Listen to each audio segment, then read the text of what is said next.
Olá pessoas, aqui falam Enzo trazendo mais um TechCast. E hoje, pessoal, eu vim falar com vocês sobre as diferenças entre os principais sistemas operacionais no mercado. E esse aqui é o TechCast episódio número 6. Se você não escutou os outros podcasts anteriores, que vão ser extremamente necessários para esse TechCast, então dá uma olhada lá, eu vou deixar aqui na descrição.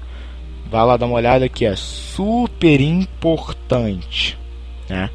Então, vamos lá. Mas antes de começar, indito a comparação, né? Comparação entre aspas, eu vim, né, toda a notícia, por que eu não estava conseguindo, por que eu demorei tanto a postar um TechCast. Simplesmente porque meu computador me deixou na mão, aconteceu várias outras coisas e tal, e eu não estava assim tão motivado para postar um podcast. Então agora que a motivação voltou e meu computador resolveu voltar a funcionar de Deus, né, que voltou assim do nada, né, vamos lá, e eu vou contar mais ou menos assim a história dele lá pro final, lá pra metade do podcast. Então continua comigo, segue aqui comigo e vamos começar a ver esses sistemas operacionais.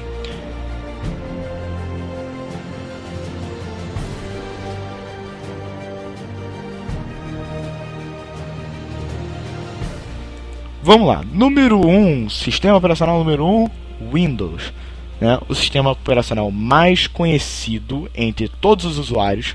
Se você chegasse uma pessoa, você tem computador? Tem. Você usa o Windows? Com toda certeza que ela fala que sim. Se ela falar que não, que ela usa algum outro sistema, se ela não usar Mac, que é o sistema operacional dos computadores da Apple, aí sim você pode saber que essa pessoa trabalha com informática. Porque a maioria das pessoas usa o Windows. E eu vou explicar por que, se ela não responder que ela usa Mac, que é o sistema da Apple, ou o Windows, você já pode saber que ela trabalha com informática. Então, mas vamos continuar aqui no Windows, no tema do Windows. O Windows é criado pela Microsoft, que é a empresa que faz o Word, que faz o PowerPoint, que faz o Excel. Quem trabalha com esses programas sabe disso, porque muito normalmente saca alguma coisa de informática. Agora, quem não saca, eu estou falando aqui porque esse podcast é um podcast informativo para você que não sabe quase nada de informática, só tem as noções básicas e caiu aqui de alguma maneira que nem eu sei, mas vamos lá, né? O Windows tem entre seus usuários a ideia de ser fácil de usar, né? Fácil entre aspas de usar. Ele é fácil de usar, sim, ele é tranquilinho de usar. Agora, os problemas que dão nele não são nada fáceis de resolver. Então, vamos lá, seguindo para o número 2 da lista. Não tem muita coisa que falar sobre o número 1, já que é um sistema muito conhecido, né? E eu vou passar para o número 2, né? Linux. Número 2, Linux. Vamos lá. Esse sistema, que não é um sistema, é um kernel. Aí você para e pensa, Enzo, calma aí, você falou que ele é um sistema, mas ele não é um sistema, ele é um kernel. Mas o que é um kernel? Kernel é um núcleo de sistema. É onde tudo que você faz é transmitido para o computador. Vamos imaginar o seguinte, você tem um sanduíche, várias camadas, né? Na primeira camada tem você usando, tem você mexendo no computador, todos os programas, internet, tudo bonitinho. Na última camada de toda essa estrutura, você tem o kernel. É ele que passa tudo que você faz para o propriamente dito computador. É ele que passa tudo que você faz em software, referência dos outros podcasts aí na descrição, né? Porque se você não está sabendo o que é, olha nos outros podcasts que eu explico.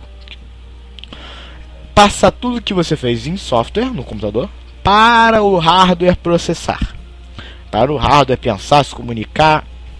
Ou seja, ele passa o que você faz a grosso modo no computador e passa para as propriamente ditas peças, né? Porque senão não haveria comunicação entre o que você faz e o que ele vai processar.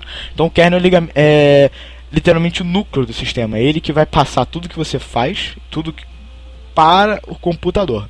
Então é ele que vai gerenciar tudo, é ele que vai trabalhar com tudo, é ele, né? Linux é um nome dado a um kernel, não é um nome dado a um sistema. Por isso que muita gente acaba se confundindo. Se você quiser, por exemplo, falar de grosso modo todos os sistemas Linux, você pode dizer os Linux ou o Linux, tanto faz, né? Mas calma aí. Você acabou de falar, Enzo, que existem mais de um sistema com esse tal de kernel Linux? Sim, acabei de falar isso. Existem bem mais de um sistema rodando o kernel Linux. Sabe por quê? Porque o kernel Linux, que é o núcleo do sistema, é totalmente open source. O que é open source? Eu não sei. Open source, que é a tradução literal, seria literalmente código aberto, né? Podemos dizer assim, tradução, né? Ou seja, todos os códigos, todas as informações que fazem aquele kernel são abertos. Se eu entrar num Linux, um kernel, pegar o kernel, abrir no computador com um programa específico, eu consigo ver todas as informações daquele kernel, todas as coisas que aquele kernel me disponibiliza. Ou seja, eu posso mexer naquilo sem problema nenhum. É livre, é completamente aberto. Já o kernel do Windows, que é um kernel completamente diferente do Linux, é um kernel da Microsoft, né? Ele é prioritário, ele é, como é que eu posso dizer, da Microsoft, ele é fechado. Você não consegue acessar o kernel da Microsoft. Ele não é que você não consiga, você pode acessar o kernel da Microsoft, mas você não vai ter acesso aos códigos, você não vai ter assim tanta liberdade. E mesmo que você tenha, você não vai conseguir fazer nada, porque é da Microsoft. E já o Linux não, o Linux tem um kernel completamente aberto. E como ele é completamente aberto, você pode pegar aquele kernel e montar um sistema com ele totalmente sem problemas, sem problema de direito autoral. No caso, se tu pegar o kernel da Microsoft e montar um sistema com o kernel da Microsoft, a Microsoft muito provavelmente vai te processar. Já o Linux não. Linux você pode ficar tranquilo que ele é completamente aberto. Então, ou seja, você pode construir o seu sistema operacional de graça. Só que, aí vem o porém, se você construir um sistema operacional utilizando um kernel Linux, não um kernel seu, propriamente dito, você não vai poder monetizar aquele sistema. Por quê? Todo mundo sabe, pelo menos, não sei, né? Vou informar aqui quem não sabe, o Windows é pago. Você tem que comprar o Windows, ele não é de graça, né? Então, quando você está pagando pelo Windows, está pagando por uma licença, está pagando pelo kernel e tal, não sei o que. O Linux é completamente aberto. Todos os programas nele, pelo menos a grande maioria, também são abertos, código aberto, né? Porque geralmente quando você faz um sistema totalmente aberto, você coloca programas dentro dele que também são abertos. Então isso é um ponto muito bacana, porque é tudo gratuito. Você já instala o sistema com tudo pronto, tudo gratuito e pronto para rodar. Então é muito mais tranquilo, né? Um outro ponto muito importante que o Linux ganha do Windows é que as distribuições Linux, né, todos os sistemas baseados com Linux ganham do Windows, é que eles não é que eles não precisem de um antivírus, não há necessidade de um antivírus, é diferente, porque um antivírus, no caso do Windows, ele não vai impedir, ele vai tentar correr atrás do vírus para pegar o vírus que entrou no seu computador. Já no Linux é muito difícil de um vírus entrar, né? Então, voltando aqui uma perguntinha, um negócio que eu falei lá no início do podcast, só aqui de comentário, né? Você lembra que eu falei assim, se você perguntasse para alguém e a pessoa falasse, eu não uso Windows e eu não uso Mac, você já poderia saber que aquela pessoa trabalharia com informática? Porque geralmente quem trabalha com Linux ou com qualquer distribuição Linux tende a ter mais conhecimento de informática. Você pensa assim, mas calma aí, por quê?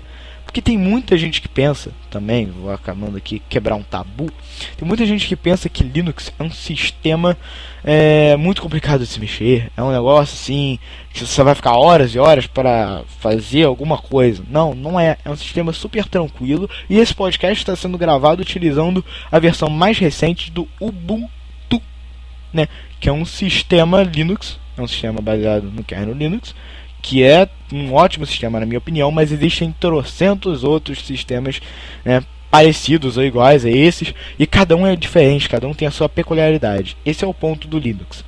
Você, eu gostei mais daquele sistema, não sei o que, usa, ele é totalmente gratuito, é só você baixar e instalar no seu computador e ele já está rodando, simplesmente isso. Ou seja, eu acho aquele sistema mais bonito, daquele sistema mais bonito, beleza, instala no seu computador e usa, entendeu? Não tem essa de, sei lá, só tem esse sistema aqui. Não, você tem muitos sistemas e cada um completamente diferente do outro e com uma interface diferente, maneiras de trabalhar diferente, com opções diferentes, configurações diferentes, ou seja, é um sistema muito mais amplo, né? Utilizando o kernel Linux você consegue ter várias opções de sistemas absurdos. Tanto que eu também vou estar deixando aqui na descrição um site para você ver todas as distribuições Linux existentes, né? O ranking das maiores distribuições Linux existentes no mundo.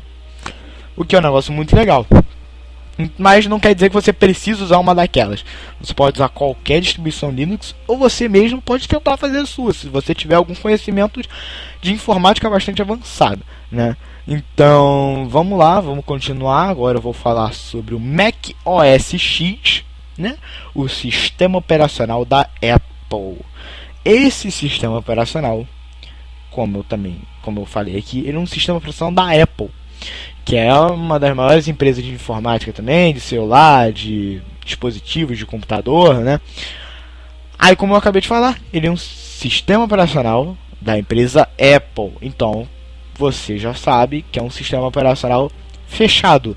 Não é um sistema operacional aberto como no Linux, né? Como nas distribuições Linux. Mas fácil, não é mais fácil, é mais certo dizer distribuições Linux, né? Mas vamos continuar aqui. Ele é um sistema proprietário da Apple e que, como é que eu posso dizer? Ele é totalmente diferente do Windows, do Linux, né? De algumas distribuições Linux, nem todas, mas ele, como é que eu posso dizer? Uma outra questão dele é que muita gente pensa que Mac não entra vírus. Mac não entra vírus. Entra, meu querido. Entra. Se você está escutando esse podcast por um Mac, pode tratar de colocar um antivírus, porque você pode ter certeza de que seu Mac também está vulnerável a vírus. Aí você pensa assim, mas calma aí, por que tem gente que fala que Mac entra vírus? Porque há um tempo atrás realmente não entrava vírus no Mac, porque não tinha vírus para entrar no Mac. Não é porque não entra, porque não tinha. Porque um tempo atrás, há uns anos atrás, não tinha tanta quantidade de usuários de Mac. Então simplesmente valia mais a pena para os hackers, para as pessoas que fazem os vírus, colocarem seus vírus no Windows, que tem milhões de usuários, entendeu? O Linux cai nesse caso também, né? Cai nesse mesmo caso do Mac. Só que por que o Linux e o Mac eles têm muito menos chance de entrar vírus? Porque, por exemplo, no Windows, para você instalar um programa, você clica lá no arquivozinho, ele vai pedir, tu quer instalar sim ou não? Entendeu? No Linux e no Mac, para quem já usou algum desses, ou para quem nunca usou, vou falar aqui agora, toda vez que você vai instalar um programa, ele pede a sua senha. Ou seja, você vai instalar um programa, o sistema vai perguntar assim, você tem certeza que quer instalar esse programa? Coloque sua senha aqui nesse lugar aqui. Se você quiser instalar, clique em OK. Entendeu? Então você, toda vez para instalar um programa, tu tem que botar sua senha.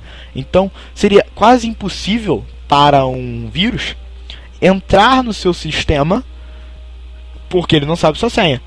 Mas agora também há aquela possibilidade de você ser a criatura que deixar o vírus entrar. Aí, meu filho, aí já é outras coisas.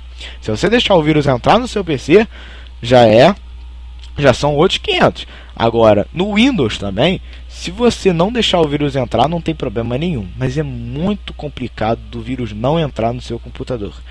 Tem mais chance dele entrar do que ele não entrar. Então, quem tem Windows, use antivírus sempre, de preferência um bom antivírus, um pago de preferência, que não está tão caro assim hoje em dia. Mac, Precisa de antivírus? Precisa. Mas se você for esperto e tomar conta das suas coisas, né, direitinho e tal, só botar a senha, né, para instalar as coisas quando realmente você precisar, né? Não quando